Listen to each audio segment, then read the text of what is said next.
them in the club, and we're proud to have them all create this chapter, which is going to help bring awareness, particularly to people who had polio and people who have post-polio syndrome. And we'll get a little bit into that a little later, because what we want to do is, first of all, we have Mona. She's from Canada. Dr. Martha is from Florida, originally from Mexico. John is from a land of cows, which is Ireland, because his neighbors are all cows. Sanjeev is from Canada, but he's also from India. Nima is from Democratic Republic of the Congo. Lamamine is from United Kingdom, but he's also from Nigeria. So we've got a very international group here. All of them at some point in their life contracted polio. So yeah, let's get started. And I'm going to turn over to Mona first. She's the chair of the chapter. And then Mona, can you tell me what is polio? Okay, I'm the new chair of this chapter, and bear with me because I don't really know what that is, but I will talk about polio today. It's my favorite subject to talk about. Previous generations of people around the world had reason to fear poliomyelitis, most often called polio. The disease, which is spread by a virus, can cause paralysis. The disease is now rare in the US and North America and most of the rest of the world because of the vaccine against the virus. However, polio still does exist in a few countries. People who have not been vaccinated can get it while traveling to a region where the disease still happens. Polio can take several different forms. One is inapparent polio. Most cases are of this type. When people have this form, they do not have symptoms, but they can still pass the virus on to other people. There's cases of mild symptoms. People with this form may have mild illness with symptoms similar to those of the flu, but the illness does not appear to affect the brain or the neurons. People with this form of polio usually recover within a week. It happened to my twin brother. Paralytic polio, this type includes weakness that develops quickly and turns into paralysis. So people with polio can go for several years without symptoms. As we have recently found out that there are now changes again to polio 25 to 40 years later.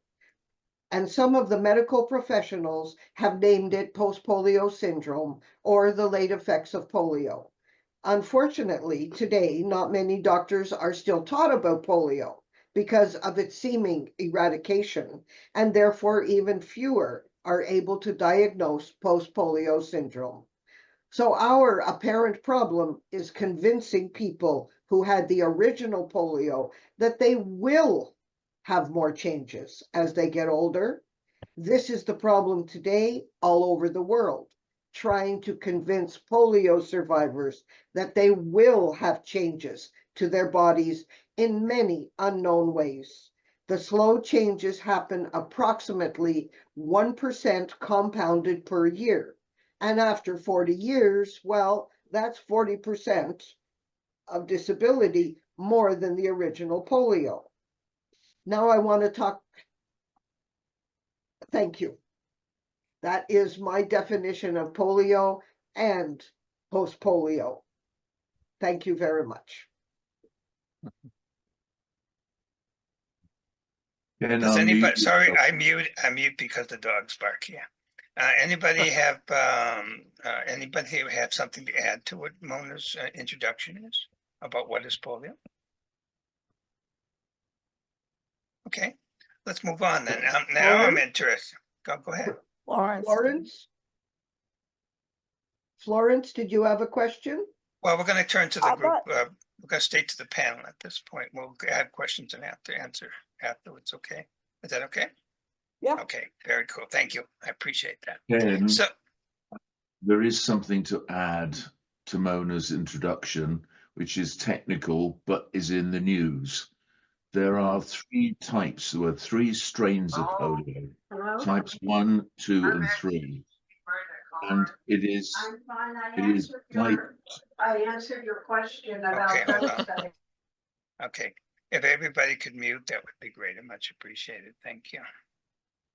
The thing that's in the news at the moment is that a 10-month-old infant girl has contracted type 2 paralytic polio in the Gaza Strip.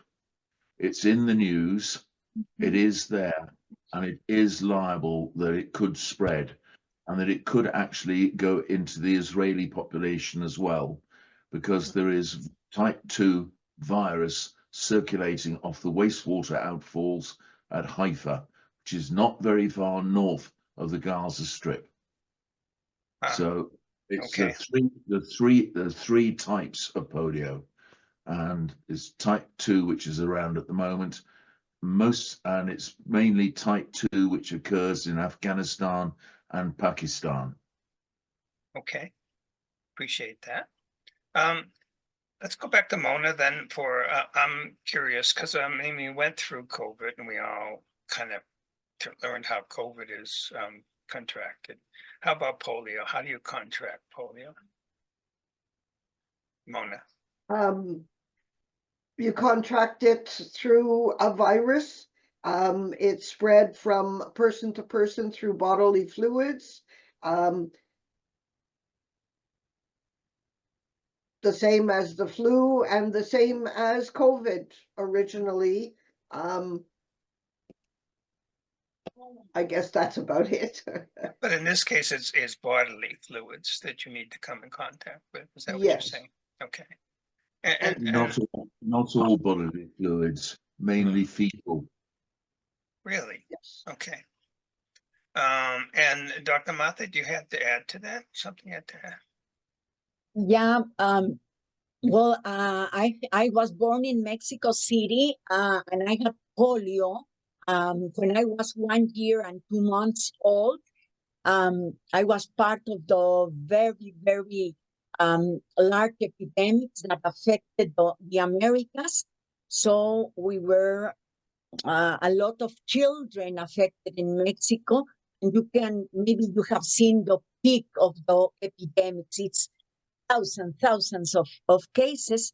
And I had the right leg affected. And since then, I am using walk. And now that I am older, I use a cane and my brace in the right leg. And I started with post-polio syndrome like 10 years ago. But I'm still around. Thank you. Okay, great. Thank you. So it's contracted through fecal matter. Is that what you're saying, John?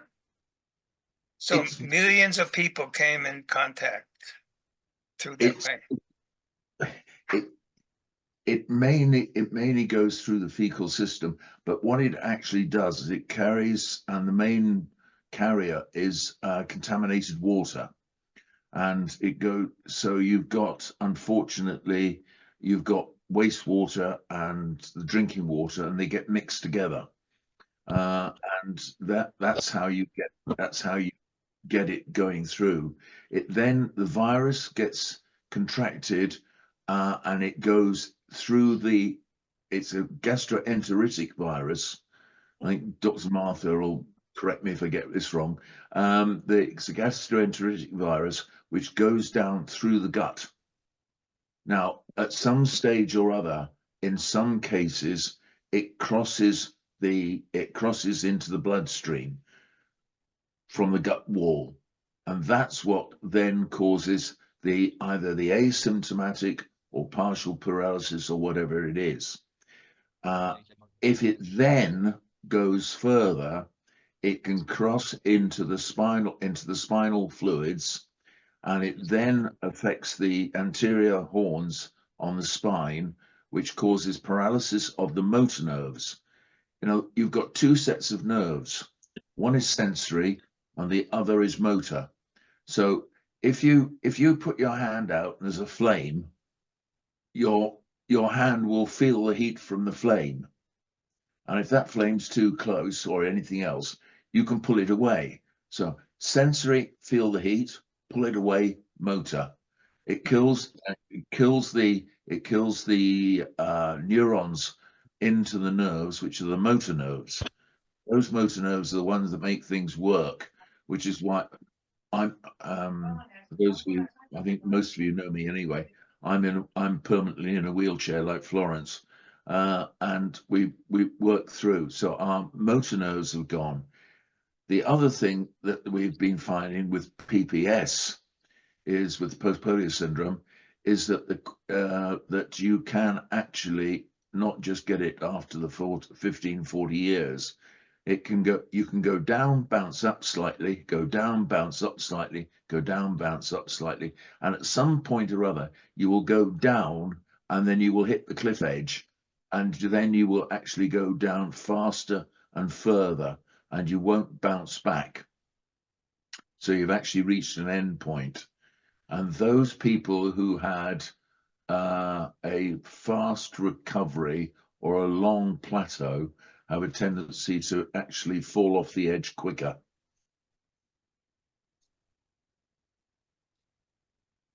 Okay, and you know, unmute. Sorry. Stop those dogs from barking. So you've answered everything, so we can leave now, John. We're all set.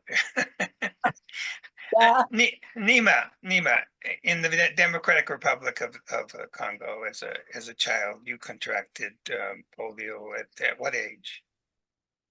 I contracted polio on 2 years old. Okay, and for me, because we lived in very remote areas, and many kids died that my timing. Until today, polio is not really finished. And also is a kind of kids don't have access to vaccination. It's only that I know how, like a fever, like people say, my mother was telling me, I got also the fever, and after that they see me, I was beginning working, but I couldn't again work. And it was, they say polio, but is in a very remote area. I think this is the consequence about how we live in remote area. We don't have access to vaccination. Until today, some kids or people can contract polio, but other kind of technical stuff or medical assessment, I don't know how, but what I know is you lost the muscles, you feel tired, you try to make things happen, but it's really, and also disability with polio. When you are a kid, you still have energy, but now I'm become old. I'm really, it's difficult sometimes to move around, and I feel like a little heavy, but I'm still moving. But is how it is, and I don't know if medicine or people who knows well, we can help us to give us a little direction. Thank you so much for letting me be part of this big fight to ask to have access. For example, here in DRC, we don't have the really access, elevator and many stairs, and many people with disability, they are also happening to be poor. To have access to have a toilet is a really big deal. And some people with disability with polio, it's difficult to have a toilet, and some they don't have a wheelchair, and other don't have crutches. That is where I can say right now, but it's really, we wanted to have maybe continuing to do this conversation. Maybe we can get help about crutches or wheelchair. That will be big support for my dear sisters and friends who are with polio. They are polio survival. Thank you. Thank you, Nima. And Sanjeev, in India, as a child, how old were you when you came down with polio? I was 18 months old when I got the polio. So I just started, walking, like maybe like I just walked for 8-9 months. And one day my mother was doing something. I got outside. So there was where we used to live, like little far, there was a coal store, right? You know, the coal used for the train, that kind of store. So I just went there. I don't know how. Like, and then I went there. I played with that coal. I came back. My mom gave me shower. So I was like with like our neighbors' kids. So and then give my mother shower, and within a few hours I got fever, and that fever take longer, like 107, and then my parents took me hospital, and they were young, they were just 24, 25, and the doctor told them that it's a like first they said it's a typhoid, they treated typhoid, but like when it's 5-6 days, then they did something, like with my spinal cord, and then they told my parents that it's a polio, and my polio was total paralysis, total. Even like my neck was not moving, but after 1 month or 2 months, like I started using my upper body, and but my like leg down totally like never. So for me, like in my memories, I never walked. I saw myself on wheelchair. Okay, thank you. And Flamamine, in Nigeria, how old were you? Yes, good afternoon, good morning.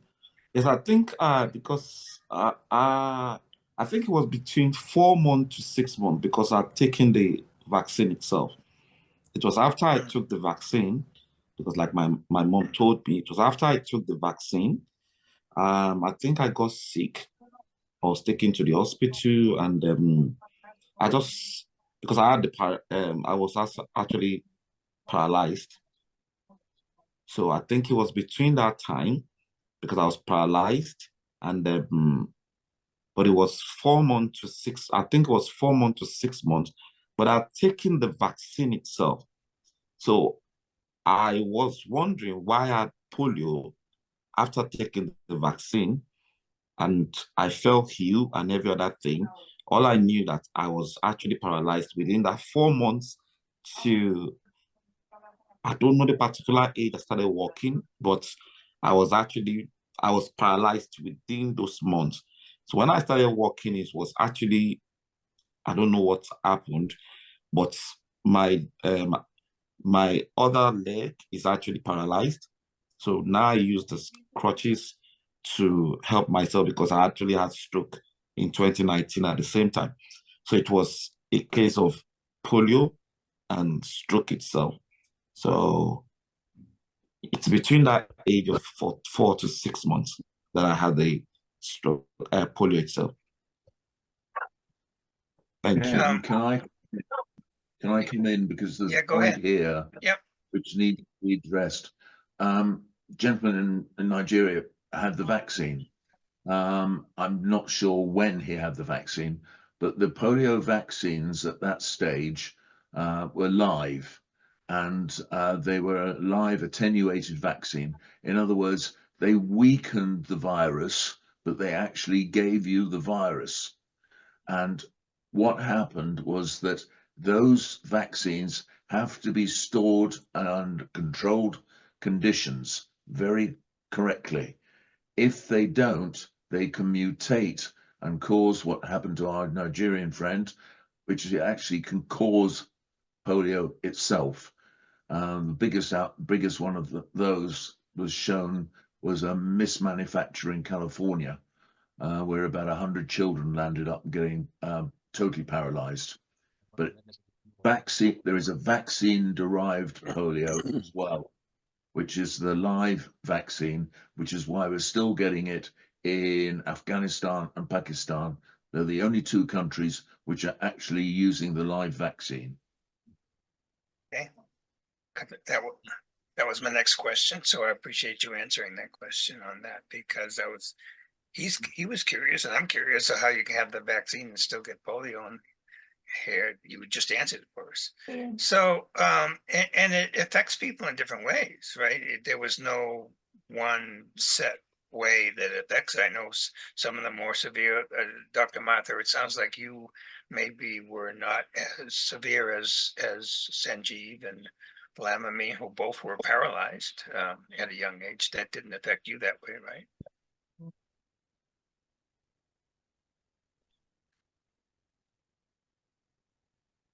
I'm not sure why we're not hearing Dr. Martha. Yeah. Oh, there you go. There you go. Yeah, I'm sorry. Well, you know, I had polio 4 years before the vaccine, so I was not vaccinated at all. And my case was not severe. It was only one leg affected, but in my community, we had a lot of children affected with severe cases, you know, both legs or even bulbar paralysis. So we had a lot of deaths in Mexico in 1952. I was lucky not to have more than one leg affected. So, so obviously, again, it affects people different ways, which makes sense. And John, you were actually, they had to pump oxygen into you, hand pump it to keep you alive at that point. It wasn't yes, it wasn't actually oxygen. There was no iron lung available when I went into hospital. My father had actually seen polio, and so had my mother in the reality, in the real world as well, because my father was brought up in China and my mother was brought up in India, so they'd actually seen the darn thing. But I was hand for about a week. I had a mask over my face, and what they were doing was they were actually had the mask over my face, the bulb, and they were hand aspirating me 24 hours a day. Oh, God bless those people. Yeah, and that's exactly what happened in Copenhagen as well, where the book about Dr. Hannah Wunsch's book is based. But it affects different people in different ways. Yes, I'm paralyzed from just below the diaphragm. I have no movement or anything below the diaphragm in my legs, either leg, and I've got partial paralysis of my right arm. So, you know, it goes from there. And like Sanjeev in India, I 18 months old when I got it, and it's a very strange feeling because there are films. My father took some cine films, and I can't believe that that's me on the screen walking at the age of 18 months, just before.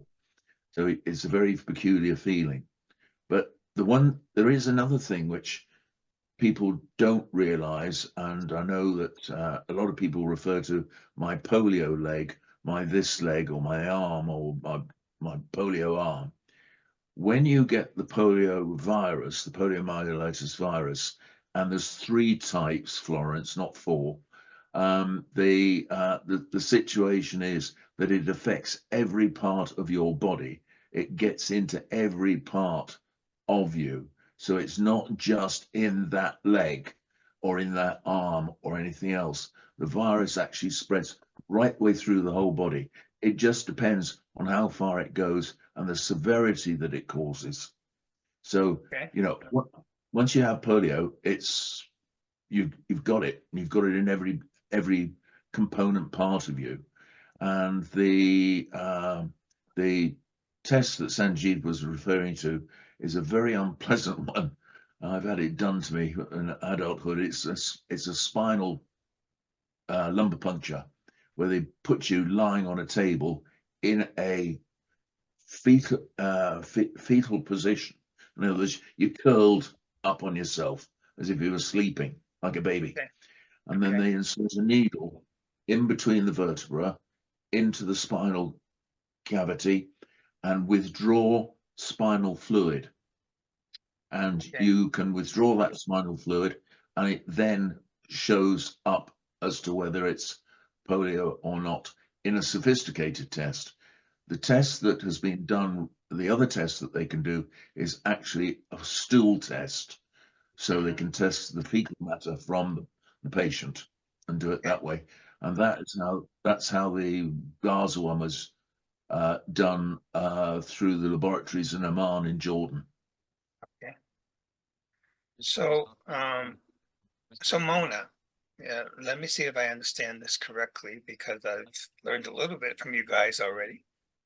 You get polio, but then it leaves you. It's not in your system anymore. Am I correct in saying, or maybe Dr. Mata has an answer to that too? I don't think it leaves us. As a matter of fact, when we get post-polio syndrome, that's when we understand that it was in all of our body, like John was saying. Now that I have post-polio, I have it right from, I would say, from the neck down. My arms are weaker. My legs are even weaker than they were. I have trouble with my breathing. And so those were effects later on. When I had the original polio, and my twin brother got it at the same time as I did at 14 months old, I was walking. And no, they didn't have any pictures of me walking. It was just amazing that I was walking at 14 months old. And then both my brother and I got polio. He recovered 100% within 6 weeks. And I have been told that this is quite normal. This is a type of polio that just leaves you. And I was left with the weakness in my lower limbs, and my brother was left with no effects, although he was even more severely disabled than I was. He was affected in the facial muscles, the lung muscles, and the arms. But miraculously, 6 weeks later, he is fine. And 72 years later, he is still fine. And so I don't discuss polio with him at all. Interesting. And by the way, we'll get to questions toward the end of this event. Dr. Martha, you have to add to that? Yeah, what I want to say, well, John gave a wonderful explanation. The only thing that I want to add is that remember that polio virus is gone after the infection. So we don't have the polio virus anymore. What it is left is as it affected the spinal cord runs from the brain to the end of our back, and they have nerves that go everywhere in the muscles. That is why some people have arms affected or legs affected. What happened with the post-polio syndrome is that the motor neurons, the nerves that were making the muscles to move, get tired, and then they retract, and that is the second weakness. That is the post-polio syndrome. So the polio virus is gone after the infection was resolved. So the only thing we have now, we polio survivors, are the sequelae. Sequelae is the scars, what was left after the virus. So some people think that it's a reactivation of the virus. No. The virus is gone many years ago. I just wanted to add that. Okay. So Nima, she makes me think of a question. And I'm wondering, so you, according to these your fellow panelists here, you don't have the virus anymore, but do you still run into a situation where people think you still have, and that then they can catch polio from you? Is that a challenge for you? No. Okay, good. I think it is not polio is not contaminate. It doesn't contaminate. Okay, so Yeah. people aren't concerned that they can catch polio from you, right? No. Okay, good. That's a good thing. How about you, Sanjeev? You find that anybody? Yeah, I don't think that I have like polio virus anymore. It's just Okay. the muscles and the like overuse that, and because of like the Mona told in the beginning. So I think that's the reason that like this PPS comes again. But the thing is, it's difficult to like I'll go later. It's difficult to tell people what is happening with us now. They don't understand what is PPS. Like, and then you like if someone is coming, your friend is coming or your relative is coming, and you're like, oh, what happened to you? You're not going to work anymore. You're like, so when I say it's like, oh, PPS or post polio syndrome, they don't understand it. So I just like just say my polio hits me back. Okay. So then they first that's reaction, and if they are like having tea and all, then I tell them what is happening with my body, and Okay. that's the thing. Like that's the neurologist told me. So Okay. this is the thing. Yeah. So I don't think that I have polio virus anymore. Okay. No, no. So Lamamine, turning to thoughts on Nigeria, I think oftentimes in the people in North America in particular, or in countries that have been eradicated polio a long time ago, everybody think it's an old person's problem. That's not true in Nigeria. When it because comes, right? Go ahead. I don't Solomon. think in Nigeria, I don't think it's eradicated.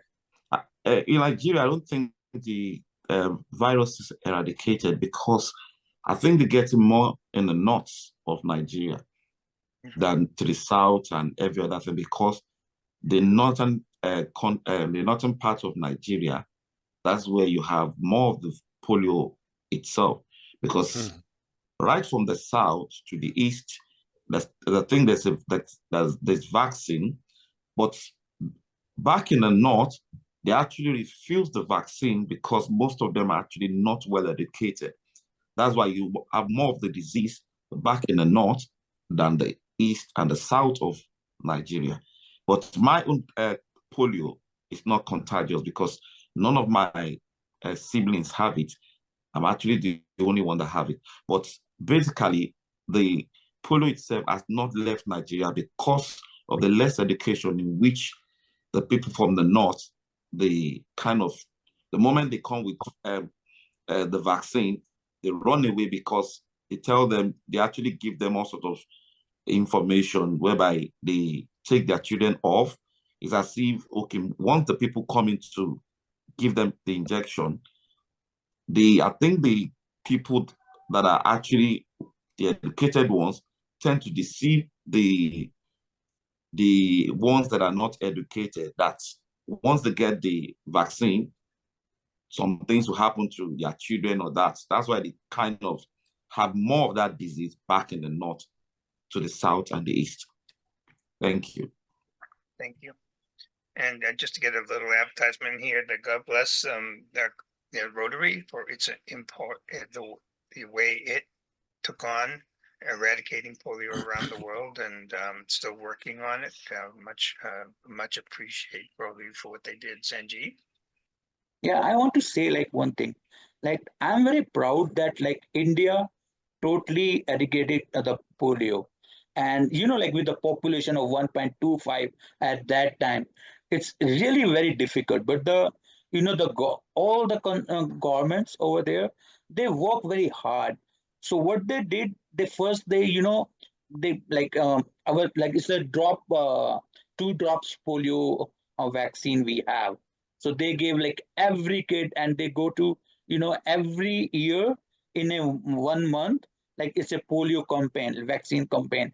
So they healthcare people, they go home to home to give those vaccines, and they have maintained a data, right? So it's like in 2014, I think, that the World Health Organization gave the certificate that like India has no polio case anymore.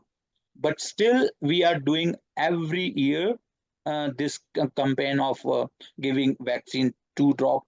We say like it's all the big, celebrities, they advertise like it's on the mass scales, and even like on the remote places, healthcare people go and give the vaccination to them.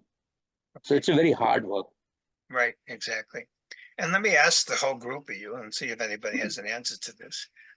Will polio be ever fully eradicated in the world? Yes, yes, it will be. And we are working very hard towards it. Rotary is the main reason that we are going to eradicate polio. Whether we have 2 cases or 20 cases today, that's not what's important. What's important is that we continue to work with vaccines and bring them to all parts of the world. Yes, it will be eradicated. We can be assured of that. It's just that there are some people who refuse vaccinations, and we need to educate those people. Any other comment on that? Yes, I have, Ken. It will work hard towards it. It will get there. It is not going to be as quick as people think. It is still going to be a long time until such time as we can get rid of vaccine-derived or circulating vaccine-derived polio and get rid of it completely. It will survive in certain pockets in wastewater, certainly for some time. I think that they keep setting deadlines for when it's going to be eliminated. My personal opinion is it's going to be extremely difficult to eliminate it completely. I think we may land up with the occasional case for some time, maybe decades to come, but it will actually get out there, and it's going to land up like a controlled disease. We will have to firefight it when it occurs, in the way that they did it in Mozambique when it had an outbreak there. But I don't think it's going to be as quick as anybody thinks. Okay. I know they've moved it forward to 2027, for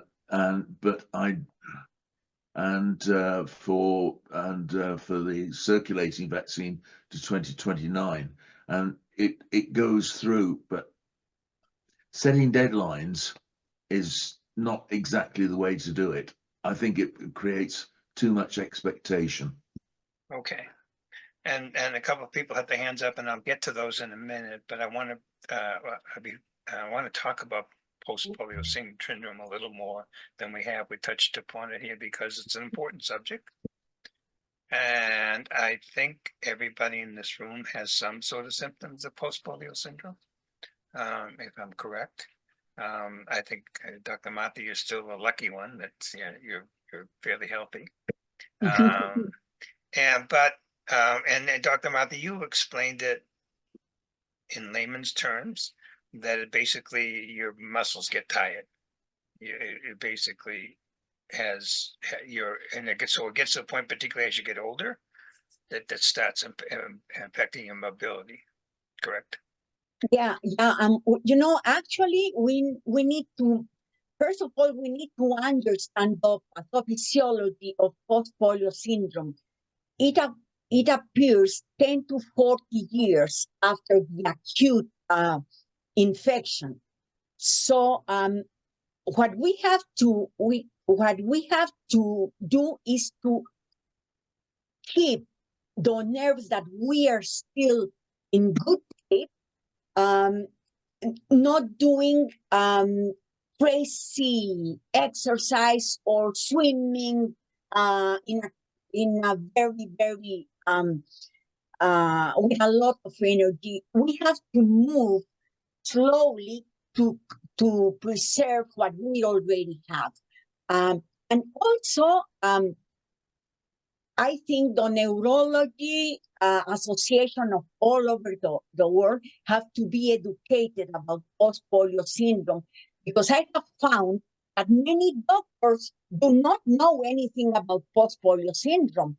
and it's a very, very well defined disease by the World Health Organization. So we need more education in the medical personnel, and we need more education in the polio survivors because it's not a life-threatening situation, but it can interfere with activities of daily living, and with post-polio syndrome, if it is severe, we can really become very, very weak. Sometimes even walking, and also not only the weakness, but the pain all over the body. I have many fellows in Mexico, polio survivors, who really suffer with post-polio syndrome. So we need to be aware. We need to know about the diagnosis. We need to know what we can expect, and we need to know what to do. For example, aquatic therapy. Aquatic therapy is a very good intervention for people with post-polio syndrome. And some doctors, what they prescribe is physical therapy. Sometimes physical therapy is too much for somebody with post-polio syndrome. If we have aquatic therapy, the movements inside the water are very, very soft, are very nice for our motor neurons. So we have to be in the right hands, with a doctor who knows about post-polio syndrome. Okay, and Nima? Nima, yeah, you're muted. Yes, like she said, we need the support to know. Sometimes you don't know how to explain it to doctor whether you are feeling. That is the number one.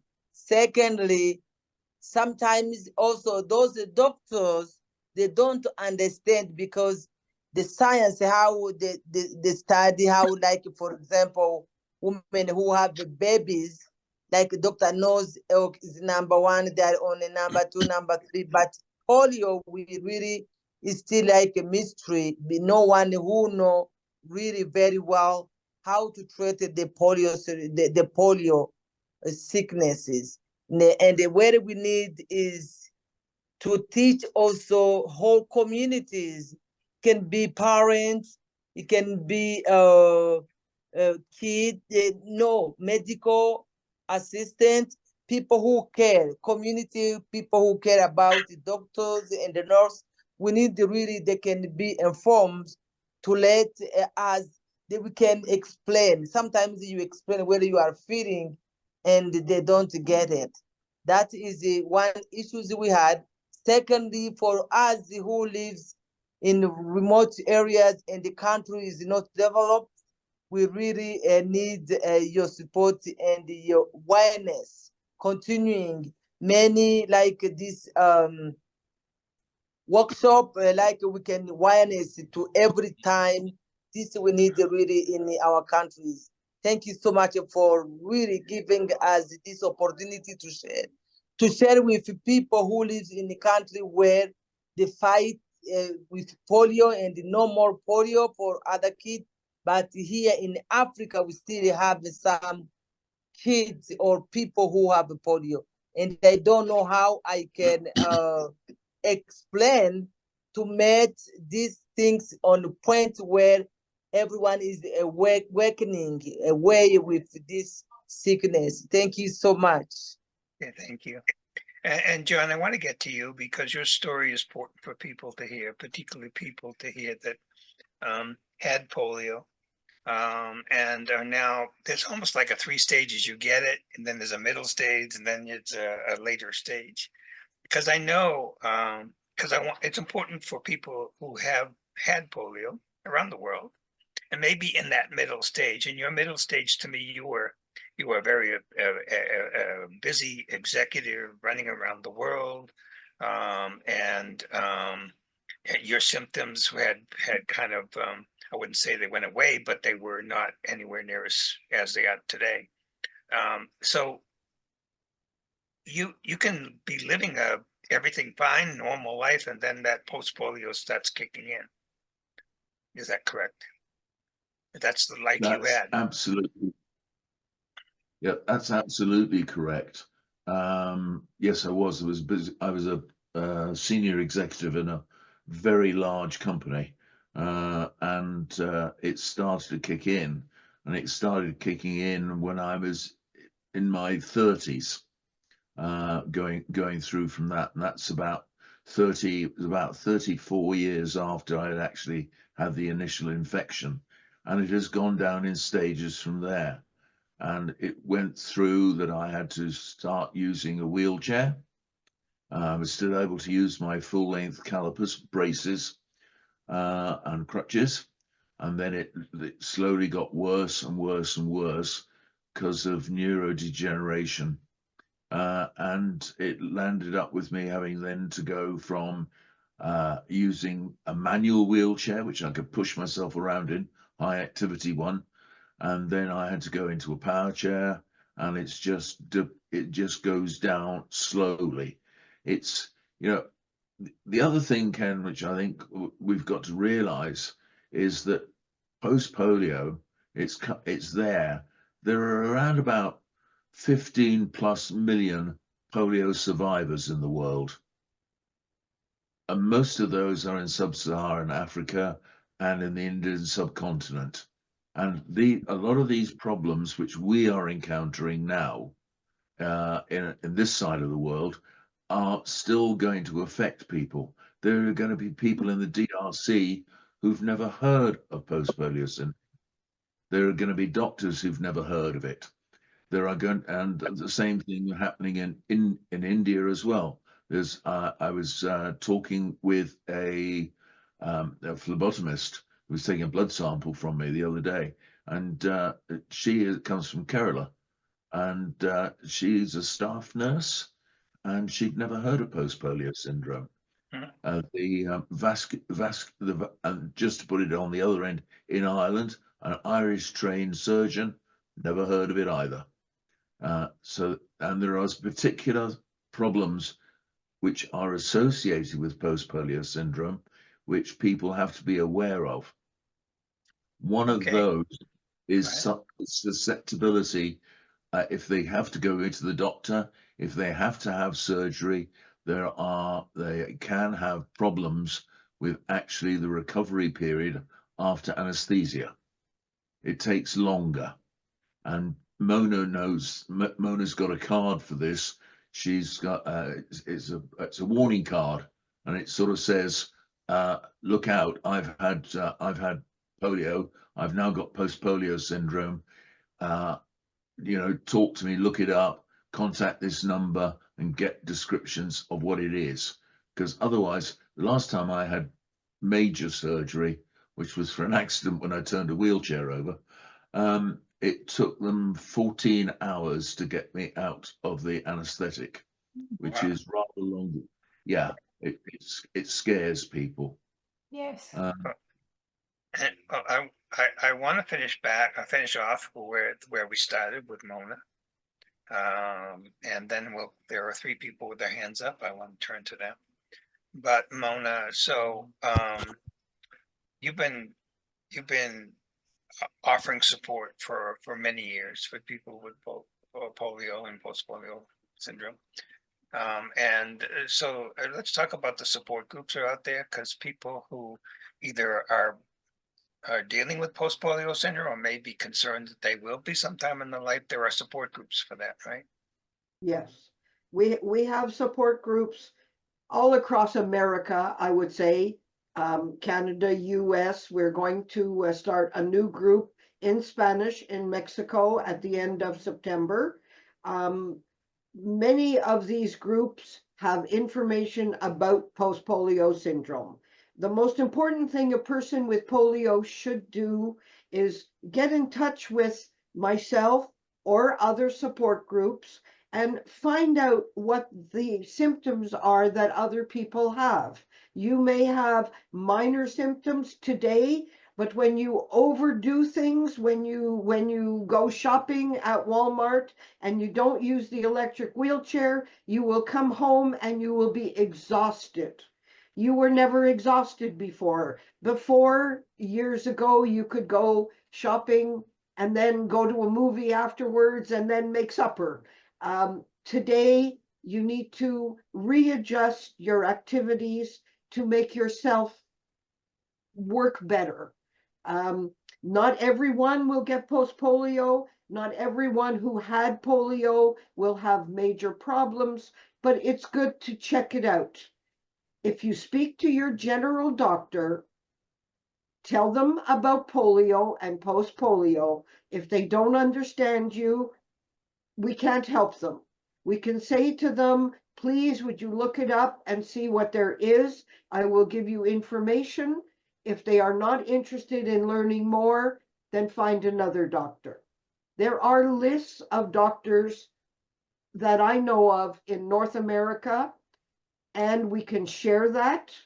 And if you have a doctor who is interested, then let me know and I will add it to our support list. We have a very accurate support list in Canada. March of Dimes Canada has a polio list for doctors. In the US, it's hit and miss. But what's important is to educate your doctor. We have had meetings to educate doctors and go to support groups. Whether you have polio or not, go to a support group to see what it's all about.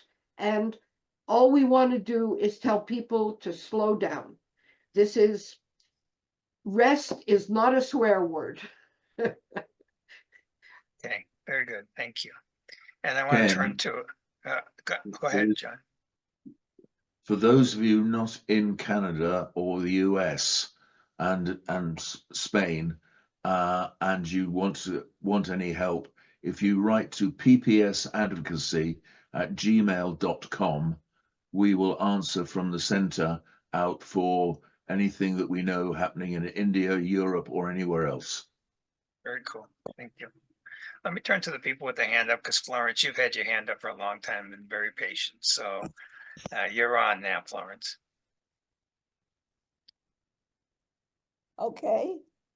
Couple of things. John, you're right.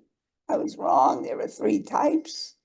I believe there are spinal, bulbar, and bulbar. Am I correct? Yes, you are. Okay, number 1. Number 2, there's been very little mention of those of us who have respiratory difficulties. Very, very little. I know I've decreased significantly and now going still further down, respiratory wise. Thank God I found a pulmonologist here in Florida that's willing to work with me and learn about it. That's number 2.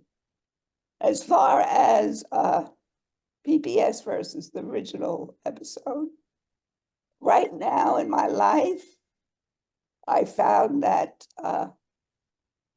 if I do a little bit more, I'm wiped out. Yeah. I used to be able to go to 3 stores in one day. Now I do 1 store because otherwise I'm exhausted. I don't look at it as a bad thing because if I did, I would have killed myself.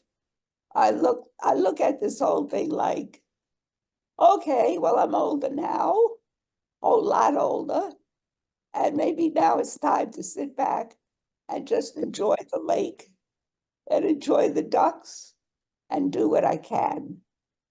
It's a horrible thing, but I think attitude plays a significant role in the way we adjust to it. Well, I don't even like the word adjust, adapt to the situation. And I think that's so important. And that's what I have to say. Thank you for listening. Thank you, Florence. Very good. And Carla, you also had your hand up for a while, so you're on.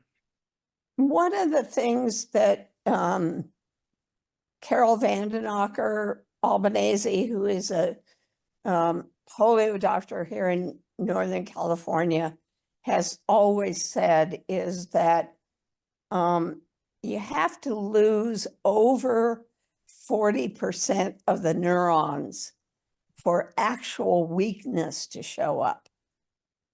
So if you've lost, as a young person, only 39%, you look pretty good, you know?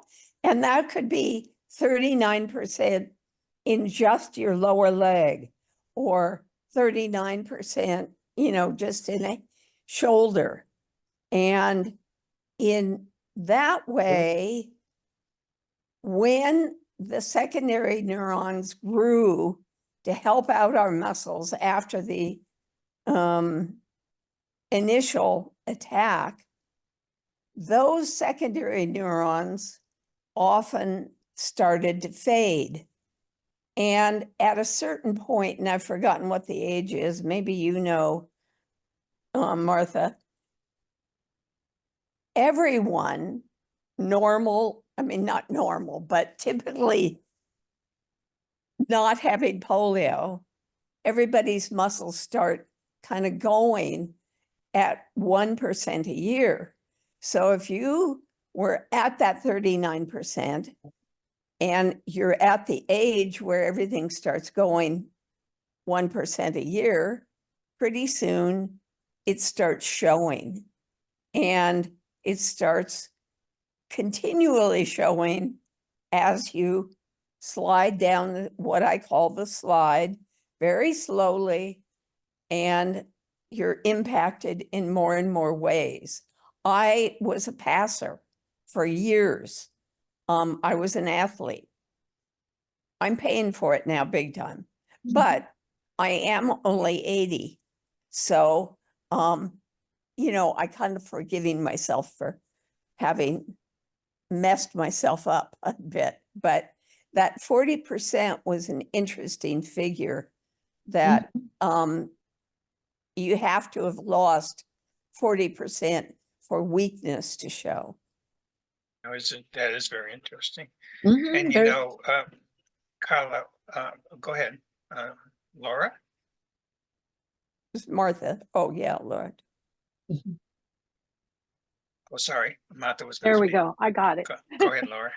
Hi, my name is Laura Duguay. I'm only 67 years old, and I got 3 polio vaccinations around 1959. I had my 3rd booster shot. The day after my 3rd birthday, I woke up total paralysis, bulbar polio. I was hospitalized, placed in isolation and all the good stuff. I had a very progressive physical therapist who didn't want me to use any canes, crutches, braces, etc. And I recovered enough after probably the first 3 or 4 months, I started to move. And I walked most of my life with just a limp. Maybe you could call me a passer, I don't know. I had a limp, I never thought I was a passer. But until I was about my late 30s, I started noticing, and this was in the 80s, that I was tired. The fatigue was wicked. Like 2-3 o'clock in the afternoon, if I didn't lay down, I was gone. I was wasted. So I started using a cane. I would use a scooter for long distance. And then I was in the process of moving with my husband and my family, and we were packing up the home. We shopped for 50 houses in 2 weekends. And I was walking in and out of these homes with a cane. The day we were supposed to leave our area, I literally woke up in the morning and I went to step on my atrophied left leg. Gone. Done. I couldn't walk. My husband and son had to get under my arms and get me. We had to borrow a wheelchair. We moved to the new area. I went to multiple doctors after we got settled into our home. They looked at me like when I would say, well, I used to be able to walk. I walked with just a limp. They looked at me like I had a third eye. They put me into a rehab hospital where I had occupational therapy, physical therapy, aquatic therapy. They gave me a wheelchair. They gave me a leg brace. And I haven't been able to walk since. And that was the year 2000. I was in my mid 40s. And I think that it goes progressively because I have noticed a slide where the leg brace that they built me, I could do some basic walking around my own home with this leg brace. I had to be very careful because if something got underneath it, it would throw me off and my knee would become unlocked. But I have find that, like someone here said, that if you recovered quickly, which I recovered quickly at the age of 3 from that total paralysis, at 67 years old, I'm in much different condition than I see some 70 and 80-year-old people still walking. I'm wheelchair now, totally full time. I can't use the leg brace due to the fact that my knee has now a contracture. I have a hairline space in my knee joint. So I'm 24/7 in a wheelchair. And I just wanted to share that information that a lot of people think, oh, it's just going to happen slow. That's not necessarily the case. And I find that every 4 or 5 years, I worsen. I seem to debilitate a little worse than I was before. Anyway, thanks for listening. Thanks, Laura. It's a good message. It's a good message, particularly for people who are not at this point experiencing symptoms. That's one of the groups we want to reach to let them know that this is a possibility. And so we're going to be working on that. And Dr. Martha, get back to you on Carla's couple of things. She talked about the percentage of enzymes. Is that correct, what she's saying? Yeah, I think that's correct. Okay. The other thing, and we've as we've gone through this process and talked to people around the world with polio, have discussed, I don't know if it's a debate or not, but there are people with polio that have chosen, who are athletes, as Carla was, and have chosen that lifestyle. I think our conclusion was, if we inform them that this being an athlete and you could therefore be setting yourself up for a serious post-polio syndrome in your later years, and you know that, that's your choice. That's your choice. Any thoughts on that, Dr. Mata? Yeah, you have to know you had polio. And Well, my that's true. parents were in total denial that I had polio. That's true. So, why not be an athlete? Yeah, well, no, we've had a couple of people, and there are a number of people around the world that are very good athletes who've had polio. And Well, they've not any chosen longer. they've chosen the lifestyle of being an athlete. They want that. And that's why I get back to Dr. Mata. I mean, it's a lifestyle choice if you know the consequences. Yeah. Dr. Well, the thing is that in the past, doctors used to prescribe exercise to polio survivors. Now we know that it's exactly the opposite. Everything has to be soft to take care of the surviving motor neurons. Mm-hmm.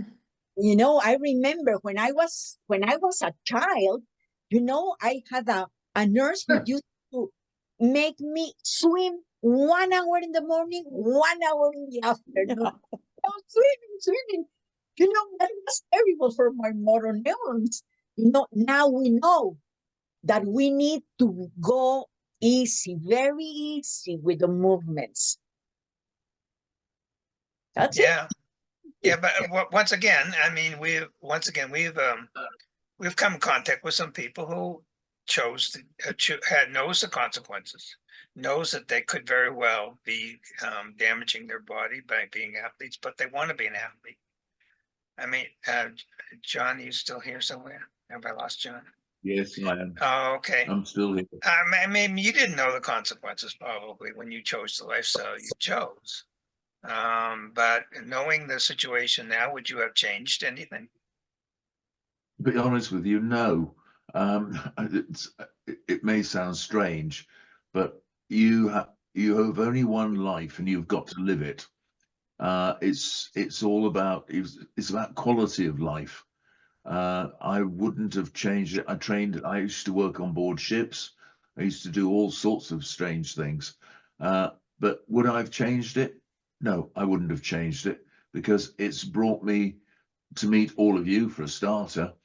And it's gone right the way through, and it's given me a greater perception of how you can do things, what you can do, and what the human spirit can do.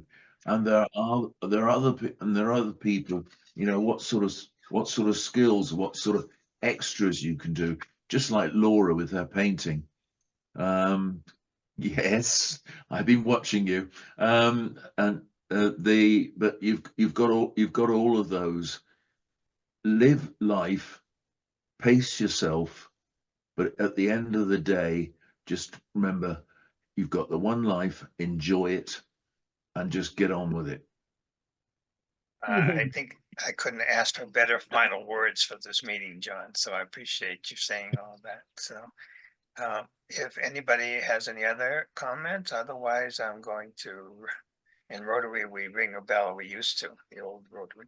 At the end of the meeting, I'm going to ring the bell, ding, ding, and end the meeting. And much appreciate all your comments on all this. And I think you accomplished what we wanted to accomplish. And hopefully there are people out there watching this that will get in touch with us, and we will certainly reach out and support them.